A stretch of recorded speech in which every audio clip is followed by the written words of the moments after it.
안녕하세요. 서울연세법학원에서 부동산학개론을 담당하고 있는 신동성입니다. 네, 지난 10월 26일 35회 공인중개사 시험이 있었죠? 네, 35회 기출 계산 문제에 관련해서 지금 해설 강의를 진행하고자 합니다. 네, 그러면 먼저 전체 문제 기출된 내용들하고 간략하게 그 난이도를 요약을 해봤는데요.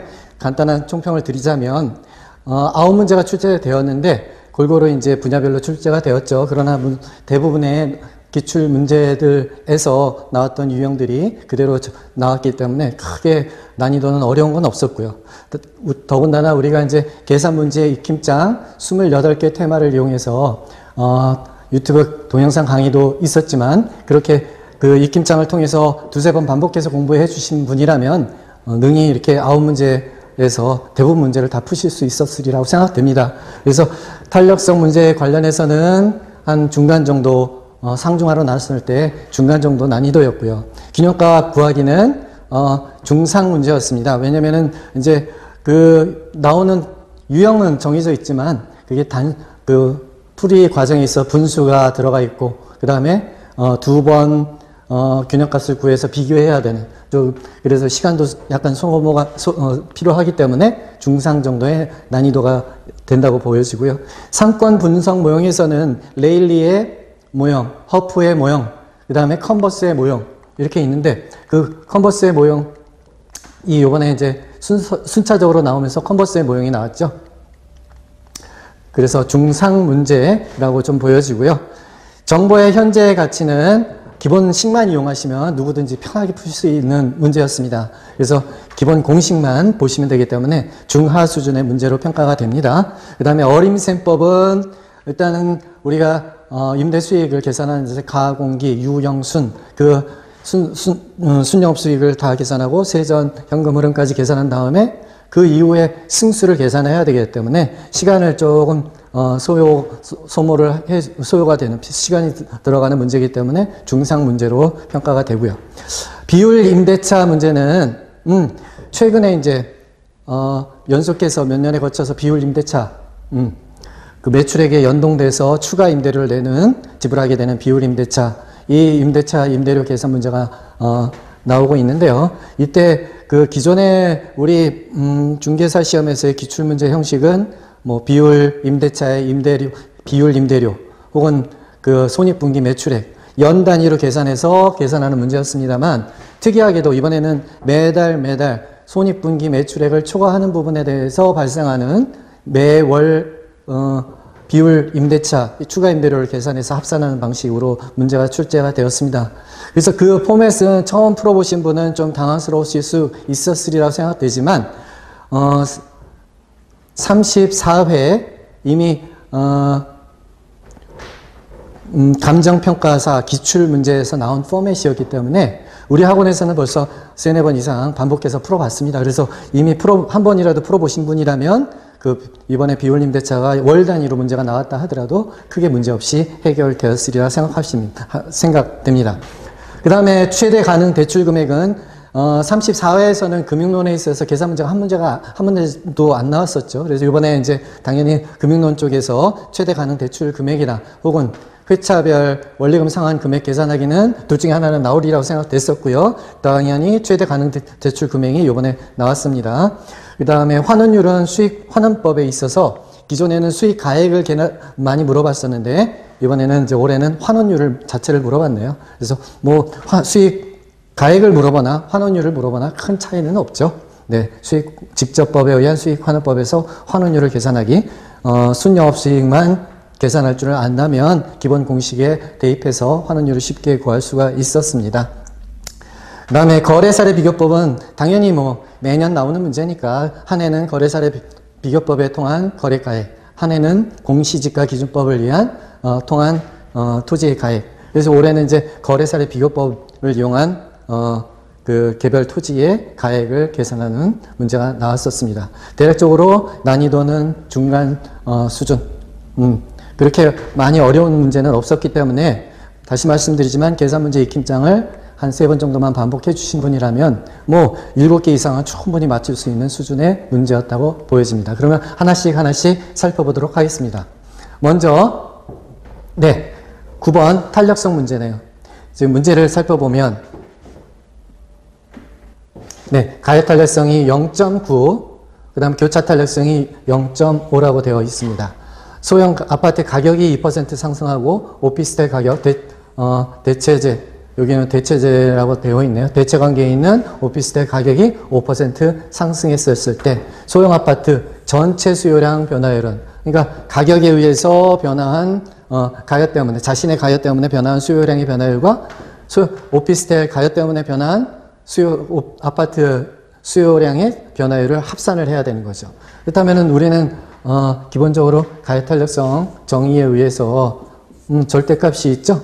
네, 가격 변화율입니다. 어떤 가격? 아파트 가격의 변화율 퍼센트 분의 그 다음 수요량입니다. 어떤 수요량? 네, 아파트 자신의 가격 변화율, 이런 비율 자체가 가격 탄력성이죠. 이것 자체가 0.9라는 의미였고, 그 다음에 교차 탄력성은요, 정의가 어떻게 되나요? 이때는 절대값은 없습니다. 분모에는 가격 변화율입니다. 이때는 오피스텔의 가격 변화율이죠.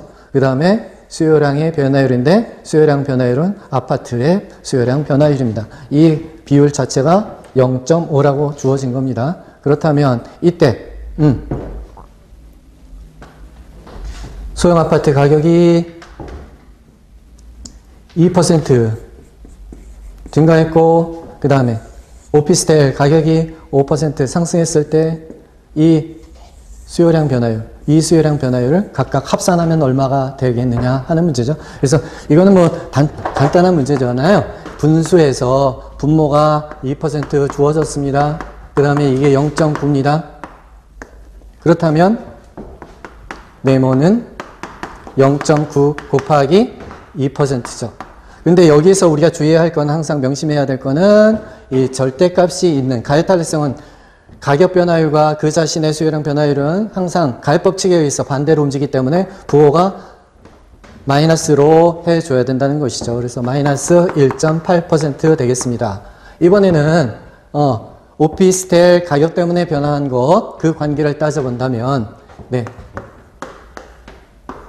5%가 증가했습니다. 오피스텔은 0.5 교차 탄력성을 갖고 있었죠. 그래서 이 경우에 네모는 다시 구하면 어떻게 되나요? 0.5 곱하기 5가 이렇게 옆으로 가서 곱해주면 되는 거니까 플러스 2.5%가 되겠습니다. 그래서 예, 가격법칙에 의해서 자신 가격 때문에 상승해서 수요량이 줄어들었고 1.8%, 오피스텔 가격이 올라서 수요량은 늘어났습니다. 대체재 가격이 올랐으니까 해당 재화의 수요량은 증가하죠. 그래서 1 더하기 2를 하면 총 아파트 수요량 변화율이 되겠죠. 변화율은 합산을 하면 당연히 0.7% 플러스가 되겠습니다.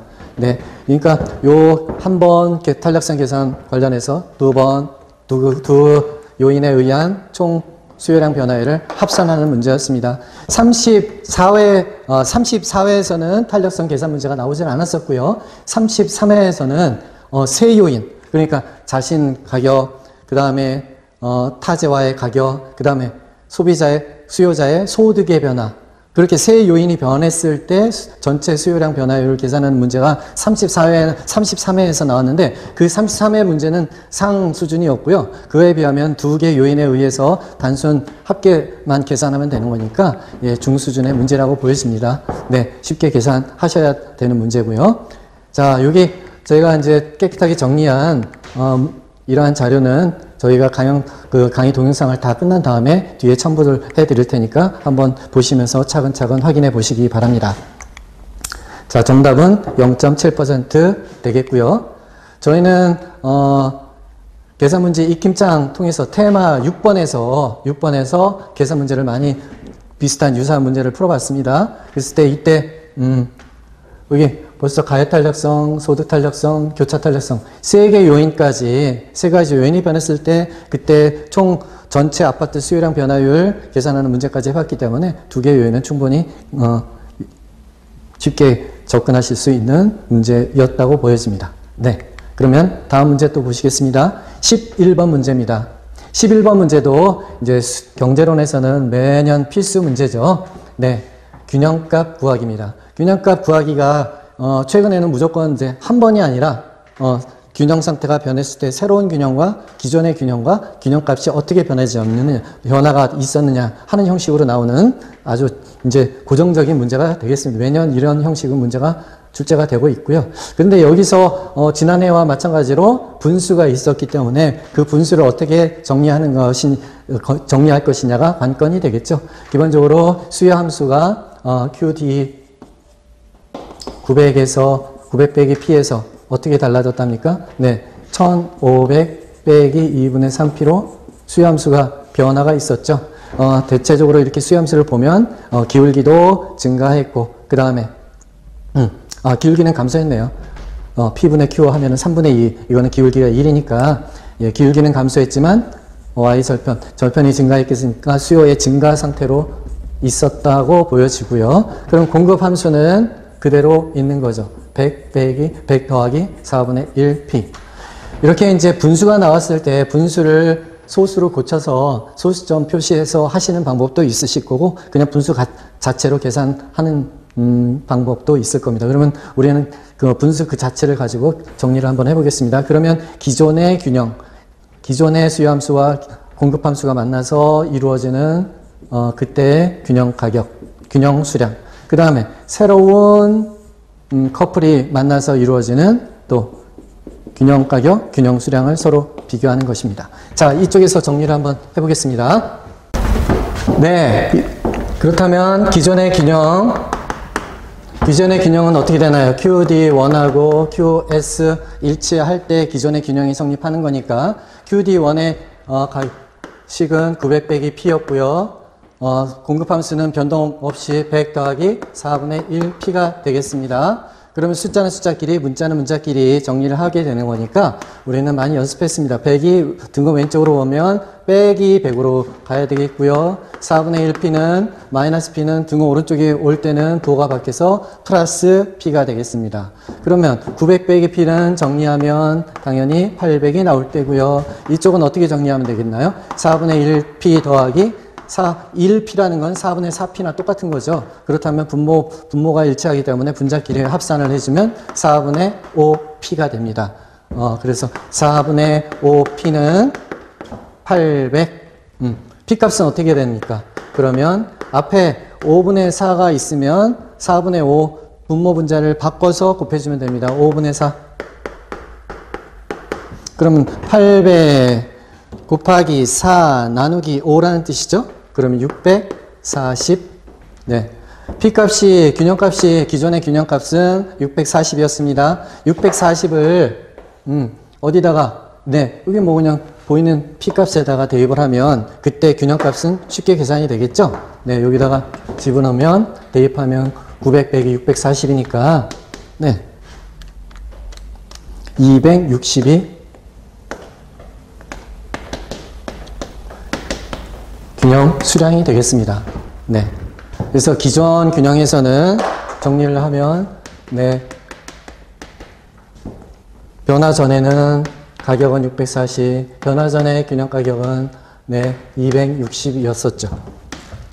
자, 이게 이제 어떤 이유에서든 수요의 증가, 아까 말씀드렸습니다. 수요의 증가에 따라서 새로운 균형, 신규 균형이 성립이 되는데, 변화 후에, 네. 변화 후의 균형이라는 것은 QD2가 QS하고 일치하는 거죠. 변화된 공식, 수요 함수의 공식은 네, 문제에서 1500 빼기 2분의 3이었습니다. 1500 빼기 2분의 3P.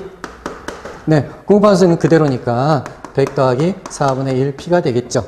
자, 숫자는 숫자끼리, 문자는 문자끼리 정리합니다. 100, 500, 1500에서 100이 또 이사를 오는 게 낫겠죠? 빼기 100, 4분의 1P. 이번에 2분의 3이 오른쪽으로 이사를 가면 더하기 2분의 3P. 또 정리합니다. 왼쪽 1500 빼기 100이니까 1400. 오른쪽은요 4분의 1P 더하기 2분의 3은 4로 분모를 통일하면 4분의 6P 따라서 4분의 7P 이렇게 정리가 되겠죠. 4분의 7P는 1600. 네, 오른쪽 왼쪽을 뒤바꿔서 놔도 상관은 없으니까요. 그렇다면 P는 또 먼저와 같이 어떻게 해요? 1600 앞에 있는 분수를 분모 분자를 바꿔서 곱해주면 된다고 그랬습니다. 1600 곱하기 4 나누기 7 하니까, 네. 1400이죠? 1600이 아니네요. 네. 1400 곱하기 4 나누기 7 하면은 800 나옵니다.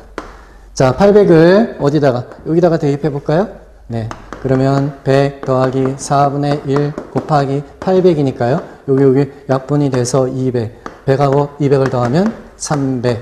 네. 그래서 Q값은, 여기서 새로운 균형에 있어서의 균형 가격은 800.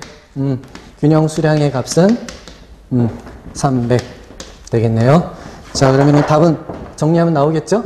640에서 800으로 얼마만큼 증가했나요? 160만큼 증가했습니다. 수요의 증가로 인해서 가격은 상승할 수밖에 없겠죠? 그 다음에 균형 수량도 증가했나요? 예, 균형 수량도 증가했습니다. 얼마만큼? 40만큼 증가했습니다. 그래서 답은 가격은 160만큼 플러스 증가, 상승. 그 다음에 수량은 40만큼 증가. 이렇게 정리가 될 수 있겠습니다. 네, 말씀드린 대로 이제 풀이는 하나씩 나중에 이제 동영상 강의 끝난 다음에 확인해 봐 주시면 되겠고, 정답은 네, 160 상승 40 증가 되시겠습니다. 자, 테마 3번으로 우리는 계산 문제 익힘창을 통해서 열심히 연습을 해 봤고요. 네, 그래서 뭐 공급이 변했을 때, 수요가 변했을 때 다 연습을 해봤던 문제죠. 네, 여기서 이제 분수가 있다 보니까 분수를 정리하는 데 있어서 애로사항이 있다면, 나중에 이제 팁을 드린다면, 이 분수 정리가 잘 안 되시는 분인 경우라면 이렇게 한번 바꿔서 계산을 해보시는 것도 방법일 것 같아서 하나 더 알려드리면, 네, 자, 요 식을 바꾸면 이렇게 되겠습니다. 9회 빼기 P는 100 더하기 4분의 1을 소수점으로 막 바꾸는 거예요. 그럼 1 나누기 4니까 0.25겠죠. 0.25P. 그렇다면 여기서 정리하면 900 빼기 P는 0.25P 더하기 P가 됩니다. 그러면 800은 1.25P. 그래서 P 값은 어떻게 되나요? 800을 1.25로 나눠주기만 하면 됩니다. 800 나누기 1.25 하면 640 이렇게 계산이 되겠죠. 그래서 이렇게 소수점으로 바꿔서 계산한 분수로 이렇게 정리를 하면 조금 부담스러우신 분은 소수점으로 바꿔서 계산을 하시면 되겠습니다. 만약에 우리 문제에서 2분의 3, 2분의 3은 소수점으로 고치면 어떻게 되나요?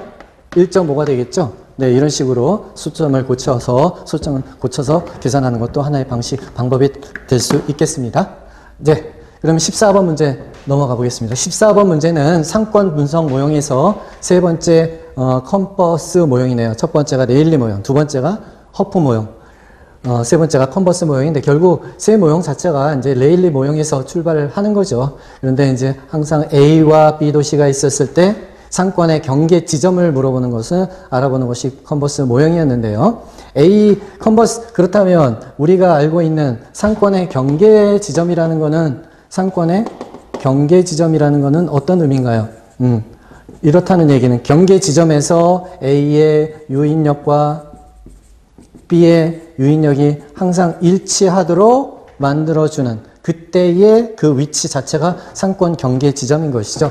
지금 봤더니 A는 인구가 84만 명, B의 인구는 21만 명입니다. 그럼 A 도시는 훨씬 더 큰 거죠. 그 다음에 B의 도시는 훨씬 더 작은 거예요. 84만, 여기는 21만이니까. 이 사이에 거리가 있습니다. 이 사이의 거리가 직선으로 45km가 된다는 거죠.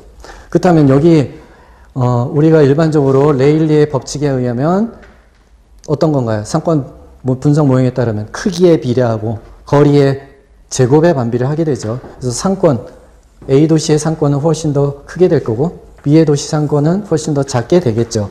그러면 서로 만나는 점, 이 만나는 점, 그 유인력이 만나는 지점은 당연히 그 크기가 적은 B 도시 쪽에 위치할 수밖에 없게 되는 거죠. 45를 반으로 나눴을 때 22.5km가 되겠죠. 그러면 답은 1번 15km, 2번 20km. 답은 절대 정답이 될 수가 없다는 것입니다. 당연히 그 만나는 지점은 중간에서부터 오른쪽에 위치를 할 수밖에 없다. 그래서 답은 3번, 4번, 5번 셋 중에 셋 중에 하나가 될 것입니다.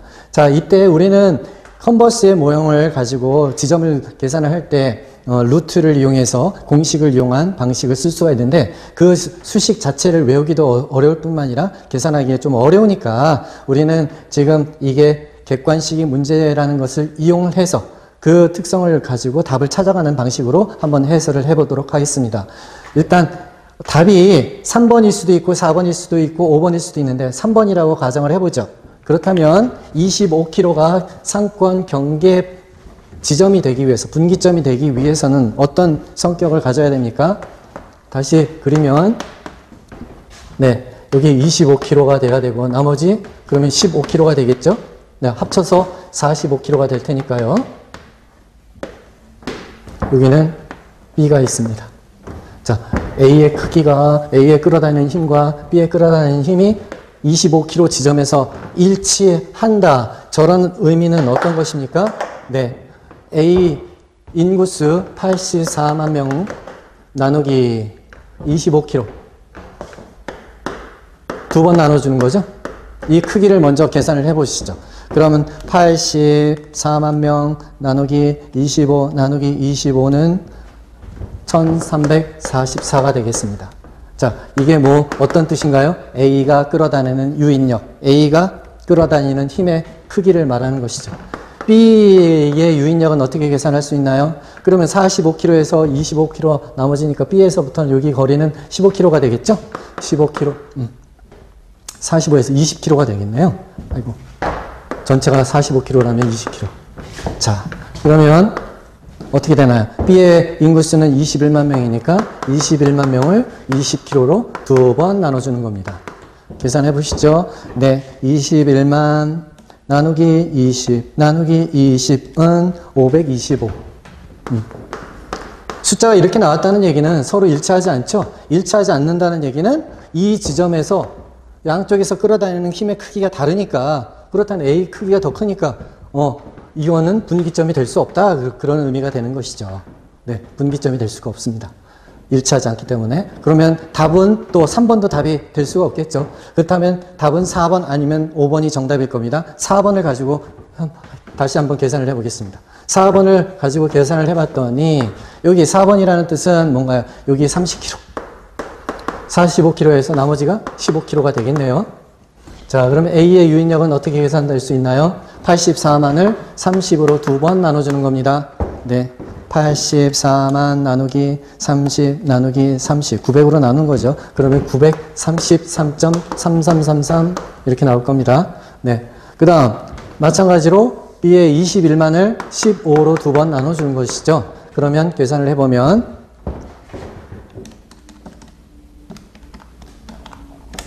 네, 933.33.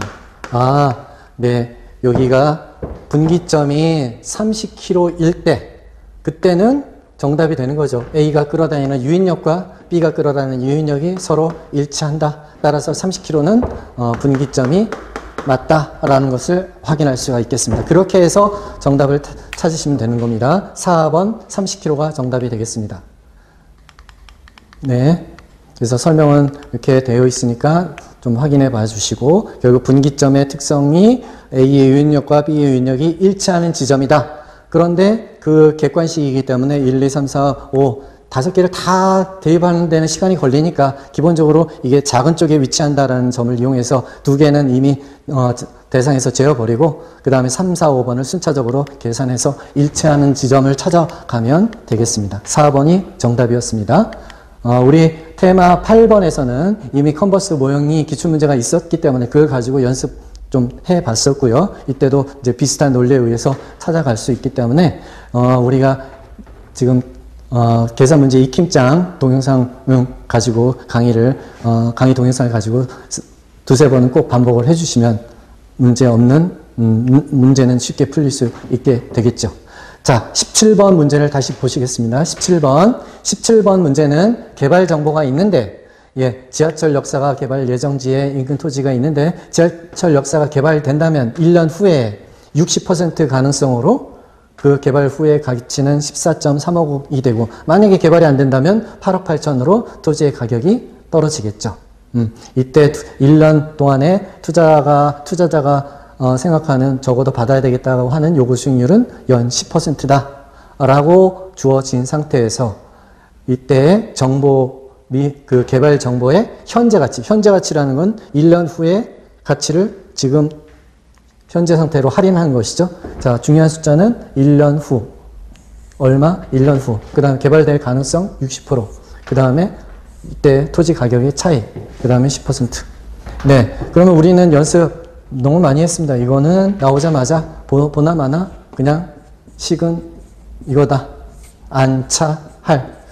안이 뭐였습니까? 개발되지 않을 확률이니까 40%. 개발될 확률이 60%니까 개발되지 않을 확률은 40%가 되겠죠. 그 다음에 차는 토지 가치의 차이, 개발됐을 경우, 개발되지 않았을 경우의 차이, 보이는 거 그대로 쓰면 됩니다. 14.3억에서 8.8억을 차감을 한 값이 되겠죠.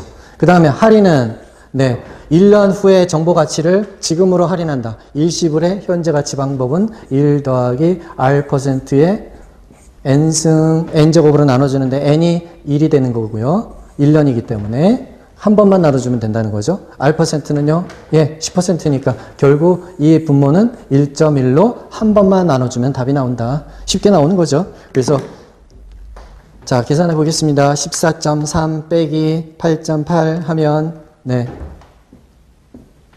여기 토지 가치의 차액이 5.5억이 되는 거죠. 5.5 곱하기 40% 하면 2.2가 나옵니다. 2.2에서 여기 1.1로 나눠주면 되는 거죠. 그러면 정답은 2억. 그래서 답은 3번 쉽게 나오는 겁니다. 그래서 정보의 현재 가치 문제는 어떻게 보면 계산 문제에서 가장 땡큐 문제라고 보여집니다. 이 문제를 이해하는 것 자체는 좀 어려울 수 있지만 계산식 자체, 안차할 계산 방식만 익혀주시면 누구나 쉽게 풀 수 있는 문제입니다. 다시요. 개발되지 않을 확률, 개발될 가능성이 60%니까 개발되지 않을 확률은 40%, 차액은 토지 가치의 차익 14.3억 빼기 8.8억 따라서 5.5. 그것을 1년 후의 가치이기 때문에 현재 가치 1년 그것을 현재 가치로 구하면 1 더하기 R% 1.1로 나눠주기만 하면 됩니다. 답은 2억 원이었습니다.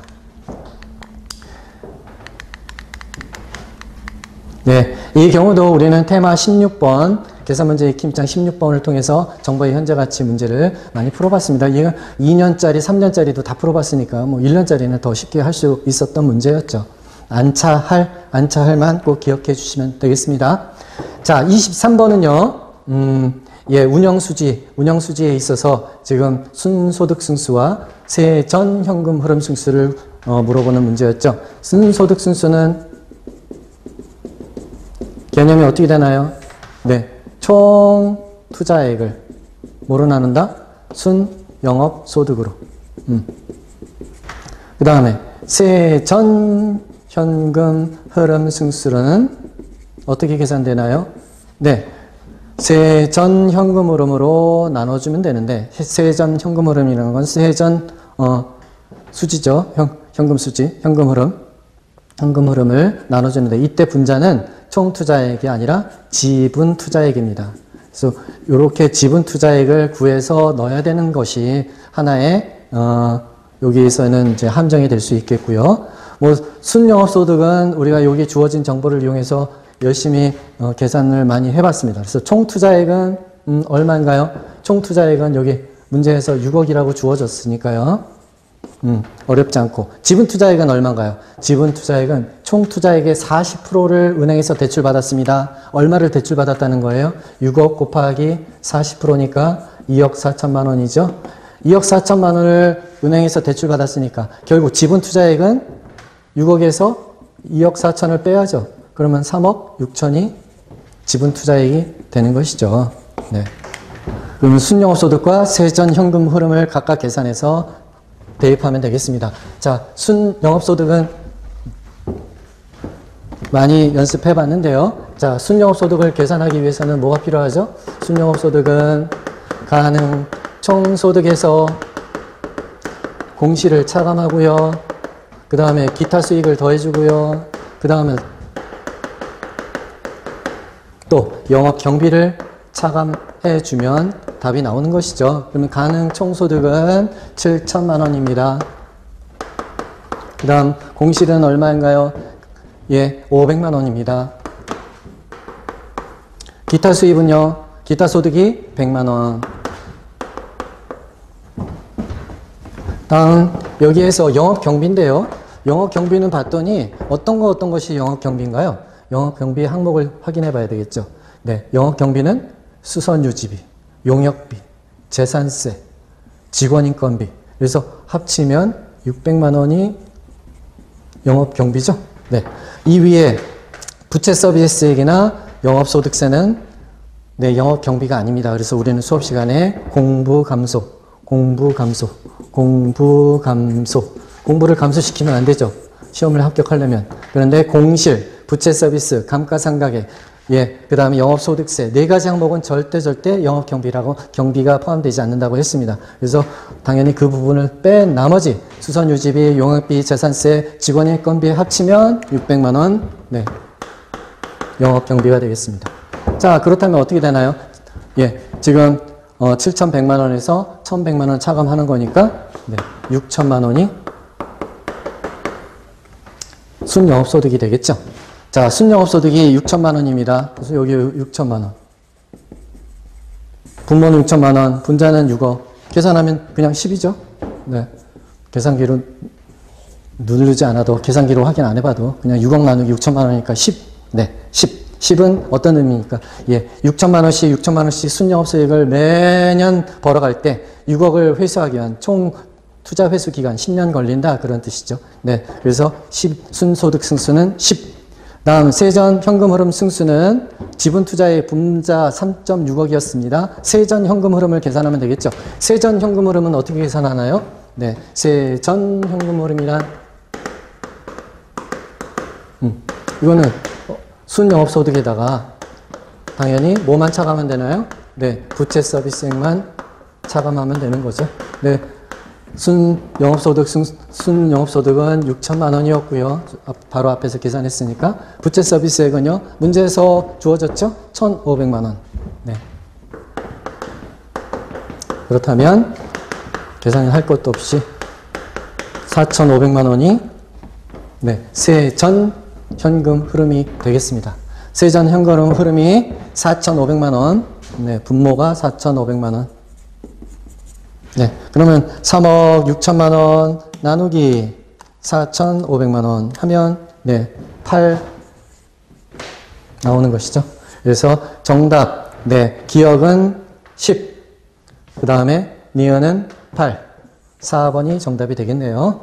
예, 10년 걸리고 세전 현금 흐름 승수는 8년 걸립니다.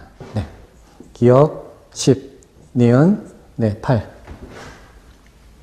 자, 여기서 다시 한번 확인하면 영업 경비를 계산할 때는 공부감소 제외한 나머지 부분들이 수선비, 용역비, 재산세, 직원 인건비가 영업 경비라는 것 확인하시고, 순소득 순수는 순영업소득 계산해서 대입을 했을 때 순영업소득은 영업 경비를 차감하고 나서 6천만 원이 되겠습니다. 그래서 총 투자액 6억을 6천만 원으로 나눠주면 10. 세전 현금 흐름 승수는 이제 지분 투자액 나누기 세전 현금 흐름입니다. 지분 투자액은 어떻게 계산하나요? 이게 키포인트죠. 이 문제의 키포인트는 지금 이것을 아는지를 물어보는 것이죠. 결국 대부 비율이 40%, LTV가 40%일 때 그럼 지분 투자액은 얼마다? 3억 6천만 원이다. 그래서 분자에 3억 6천을 집어넣고 세전 현금 흐름은 순영업소득에서 네, 부채 서비스액을 차감해서 4,500만 원을 구해가지고 하는 겁니다. 이 문제는 이제 기억 니은 통해서 뭐 시간도 좀 잡아먹고 계산하면서 뭐 오류도 있을 수 있기 때문에 난이도는 상이라고 보면 되겠고, 34회에 비해서는 그래도 이런 어림셈법, 비율분석법의 문제가 한 문제로만 끝났기 때문에요. 뭐 계산 문제가 좀 지난해보다는 편하지 않았나 이런 생각이 듭니다. 네, 그렇다면 또 다음 문제로 좀 넘어가 볼까요? 네. 우리가 어림셈법이나 비율분석법은 이런 식으로 이제 또 계산 문제 익힘장에서 다 연습을 해봤고요. 여기 보시면은, 네. 순소득 승수, 세전 현금 흐름 승수 다 연습을 했습니다. 참고로 또 순소득 승수와 종합자본 환원율은 서로 분모하고 분자가 바뀐 것이죠. 네, 그것도 확인해 보시고 세전 현금 흐름 승수하고 지분 배당률은 서로 역수가 되고요. 이렇게 두 개가 역수가 되는 것이죠. 작년에는 이제 부채 감당률도 물어보기도 하고 뭐 여러 가지를 다 물어봤기 때문에 세후 현금 흐름까지 계산하는 문제들 해가지고 3-4문제가 이 부분에서 나왔었는데 이번에는 한 문제로 해결이 됐습니다. 자, 다음 문제로 또 넘어가 보도록 하겠습니다. 그 다음 문제는 28번 비율 임대차 문제였습니다.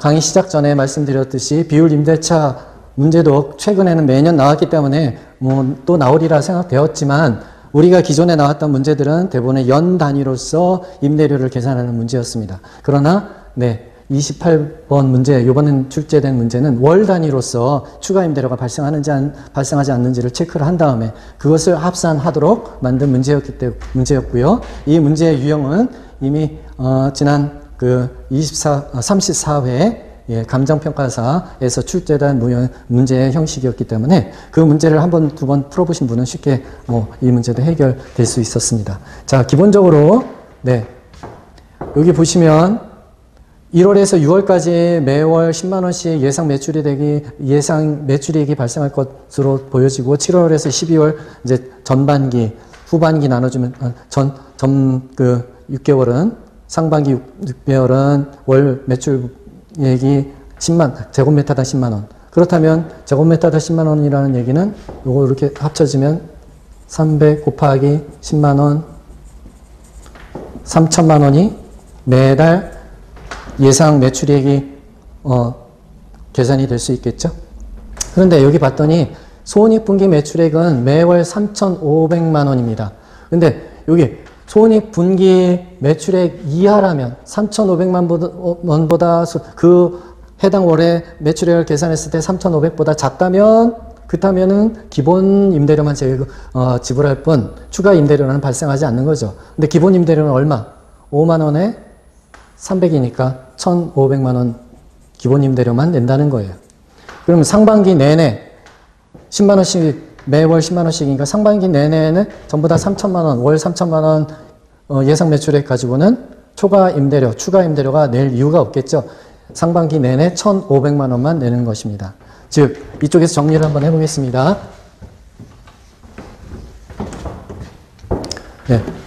1월에서부터 6월까지 기본 임대료 더하기 추가 임대료가 발생하게 되는데 기본 임대료는 어떻게? 300제곱미터 곱하기 제곱미터당 5만원씩이니까요. 1,500만 원입니다.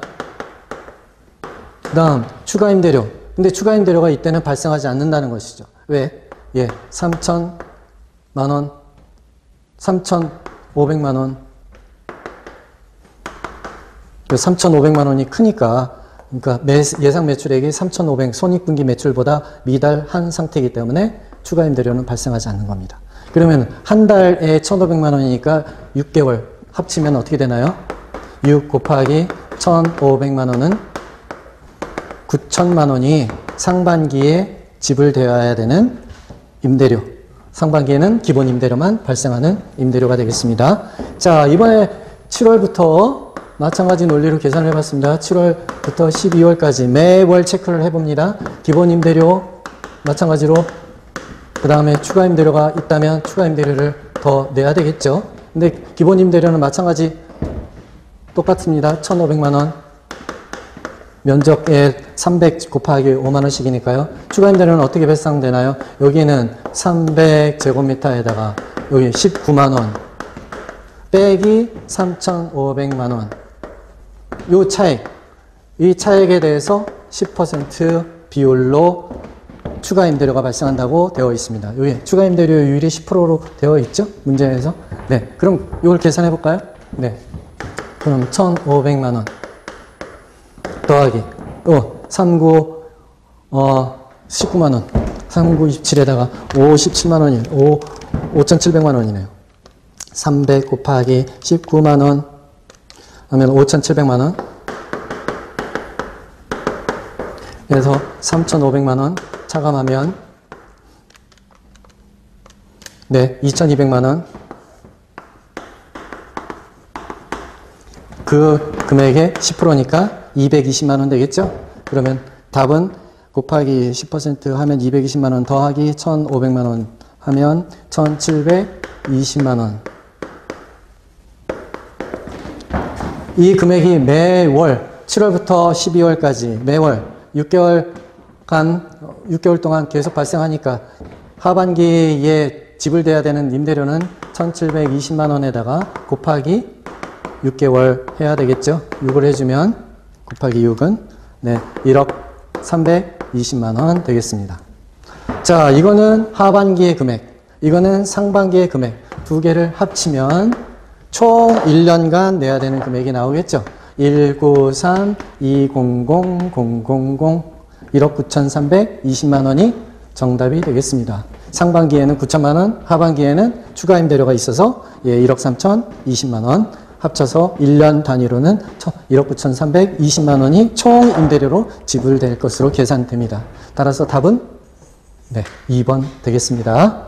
자, 1월부터 6월까지 상반기에서는 기본 임대료와 추가 임대료가 있지만 추가 임대료는 발생하지 않는다. 왜? 예상 매출액이 3,500만 원 손익분기 매출액보다 작기 때문에 이때는 추가 임대료는 계산할 필요 없이 기본 임대료만 매월 발생한다. 그때 6개월 동안이기 때문에 6을 곱해주면 상반기에는 9천만 원이 총 4개 임대료로 내야 되는 것이고요. 그 다음 하반기 7월부터 12월까지는 기본 임대료와 추가 임대료를 지급하게 되는데 이때는 기본 임대료 1,500만 원은 상반기와 마찬가지지만 추가 임대료가 발생하죠. 이때는 예상 매출액이 좀 증가했기 때문에 계산해 봤더니 5,700만 원. 5,700만 원에서 손익분기 매출액 3,500만 원을 차감하면 2,200만 원. 2,200만 원의 10%가 비례적으로 지금 추가 임대료를 내라는 거죠. 220만 원. 그래서 1,500만 원에다가 220만 원을 매월 6개월 동안 내라. 그러면 1,720만 원은 곱하기 6 하면 1억 320만 원. 그래서 하반기에는 1억 320만 원, 상반기에는 9천만 원 합치면 연 단위로는 1억 9,320만 원 되겠습니다. 자, 그래서 이거는 지금 이제 월 단위로 계산한 다음에 상반기, 하반기를 합산해가지고 해야 되는 문제이기 때문에 기존의 그 비율 임대차 문제는 간단하게 나왔는데 그거보다는 좀 시간도 잡아먹고 약간 월 단위로 체크해야 되는 그 계산해야 되는 그런 방식이라 처음에 그 기존의 연 단위로 계산하는 방식 쉬운 것을 계산해봤던 분들조차도 좀 당황스러울 수 있었을 것입니다. 그러나 이제 한 번만 풀어보면 이 문제 내용은 쉽게 해결될 수 있는 것이죠. 자. 정리된 것은 나중에 또 확인해 주시고 우리는 테마 25번을 통해서 이렇게 이제 비율 임대차 임대료 계산하는 문제를 다 연습해 봤습니다. 자, 29번 문제입니다. 이번에는 금융론 문제고요. 금융론에서는 지난해 34회에서는 출제되지 않았지만 올해는 나올 거라고 봤고요. 최근에 또 DSR 또 지문형 문제에서도 나왔었네요. DSR 자체가 금융정책의 대표적인 금융정책, 정부 정책으로서 금융정책이죠. DSR을 이제 뭐 보금자리론 같은 경우에 DSR을 완화시켜주기도 하고 최근에 또 강화시키면서 실수요자의 이제 반발도 사기도 하고 그래서 이제 DSR이 혹은 뭐 기존에 이제 DTI가 상당히 중요한 기준이죠. 그래서 주택담보대출에 있어서는 기준이 두 개다. LTV 기준이 있고 LTV 기준이라는 건 담보가치를 가지고 판정하는 것이죠. LTV 기준으로는 어떻게 계산되나요? 지금 담보평가액이 5억이니까 5억 곱하기 LTV는 얼마를 70% 이하여야만 된대요. 그렇다는 얘기는 70%를 곱하면 3.5억 이하까지 대출 가능합니다 하는 것이죠. 네, 두 번째 DTI. DTI는 개인의 채무자의 상환 능력, 소득에 따른 상환 능력을 평가하는 것이었습니다. 그래서 DTI 기준으로는 우리는 간단한 식을 좀 외웠죠. 연, D, 나누기, 저. 여기는 곱하기가 들어갑니다. 연이 뭡니까? 연소득. 연소득이 얼마예요? 지금 연소득은 문제에서 6천만 원. 그 다음에 DTI는 60%. 밑에 저는 뭘까요? 당연히 여기에 주어져 있는 저당 상수죠. 0.1. 계산하면 분모는 66, 36, 3억 3,600만 원 0.1로 나누니까 3억 3.6억. 네. 그러면 지금 네, LTV 기준으로는 3억 5천만 원 이하까지 대출해 주래요. DTI로 기준을 따져봤더니 3억 6천만 원 이하까지 대출이 가능하답니다. 그럼 최대 가능 대출 금액은 어떻게 되나요? 둘 중에 적은 금액을 적용하도록 되어 있는 거죠, 항상. 그렇다면 3억 5천만 원이 최대 가능 대출 금액이 되겠습니다. 그런데 여기서 문제 주어진 거는 5천만 원이 기존 주택담보대출로 있다고 하니 기존 주택담보대출만큼은 빼줘야지만 추가로 가능한 대출 금액이 나올 수 있겠죠? 지금은 네, 추가로 대출 받을 수 있는 최대 금액을 물어보는 거였습니다. 그냥 3억 5천을 물어보는 게 아니라 기존 대출 금액이 5천만 원이 있으니까 이 부분을 감안을 해서 3억 5천에서 5천만 원을 빼주면 답은 3억. 간단하게 계산이 되는 문제였습니다. 아주 뭐 기본적인 형태의 주택담보대출 최대 가능 대출 금액 계산하는 문제였습니다. 네, 변형도 없었고, 기본적으로 LTV 기준은 담보가치에다가 LTV를 곱해서 산정한다. DTI 기준은 연, D, 적. 이 공식을 꼭 암기를 하고 있어야지 쉽게 풀리는 겁니다. 6천만 원 곱하기 60% 하면 3억 6천 나누기 저당상수 3,600만 원 분자 저당상수 0.1로 나눠서 3억 6천. 둘 중에 적은 금액으로 두 가지 기준 중에서 적은 기준을 적용하기 때문에 3억 5천만 원이 최대 가능 대출 금액. 그런데 5천만 원이 기존 담보대출로 있으니까 5천만 원을 차감한 3억이 정답이 되겠습니다.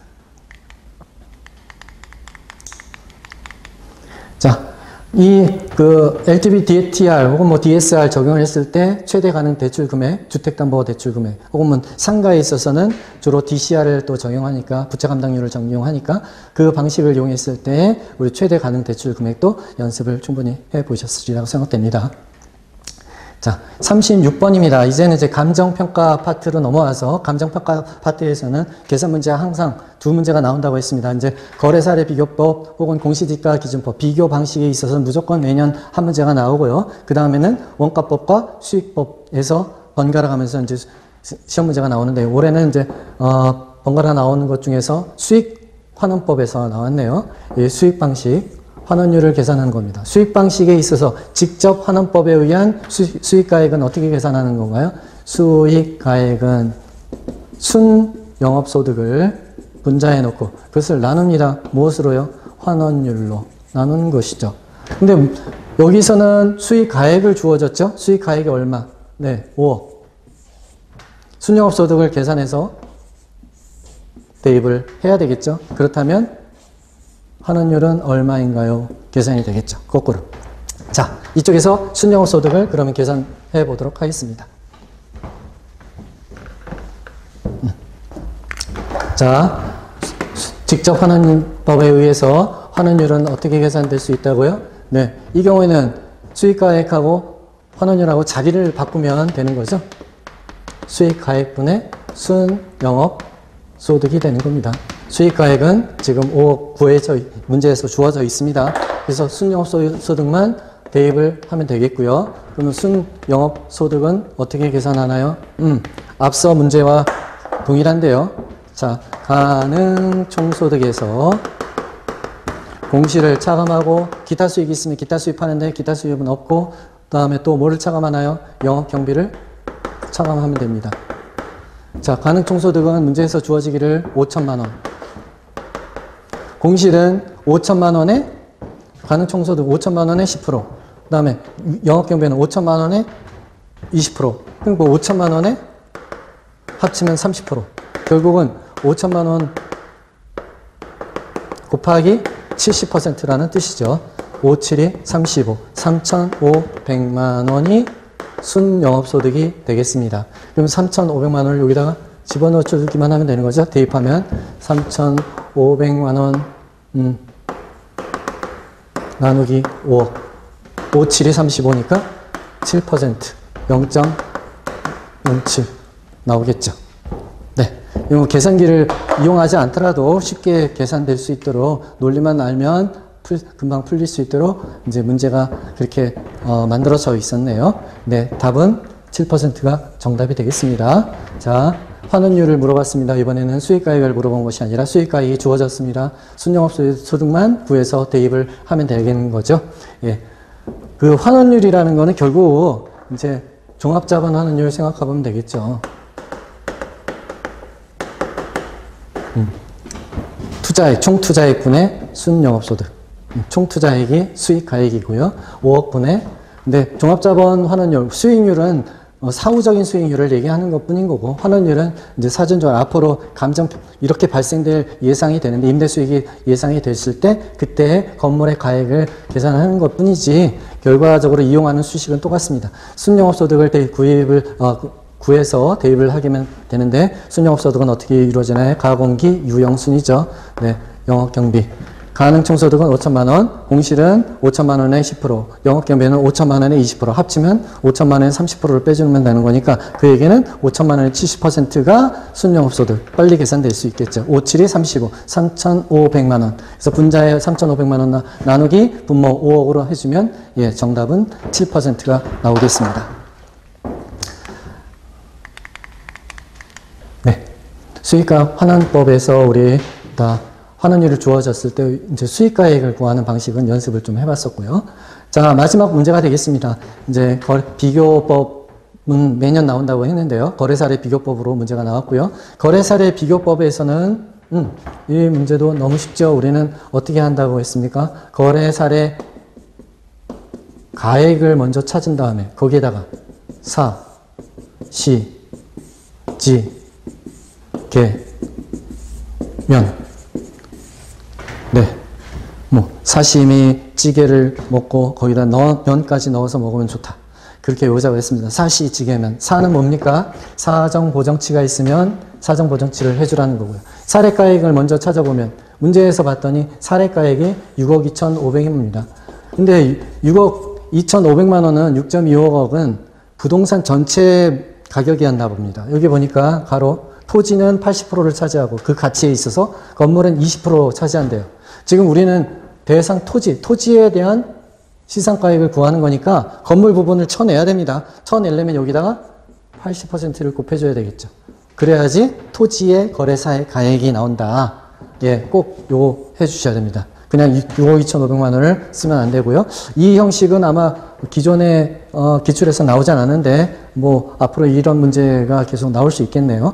전체 부동산 가액이 6억 2,500만 원이었는데 그 중에서 토지가 차지하는 비중이 80%라고 했으니까 80을 꼭 곱해줘야지만 토지의 거래 사례 가액이 되겠습니다. 사정 보정은요, 개입이 없는 정상적 거래라고 했으니까 고려할 필요가 없고, 그러면 조정해 줄 필요도 보정해 줄 필요가 없고, 시점 수정은요, 여기에 시점 수정이 있네요. 6개월 동안 어떻게 했나요? 주거지역은 4%, 상업지역은 5%인데, 우리가 알아보고자 하는 대상 토지는 주거지역이 있으니까 상업지역을 적용할 게 아니라 주거지역을 적용하면 되니까 1.04. 100을 기준으로 한다면 100분의 104.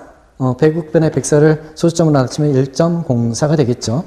자, 지역 요인은 어떤가요?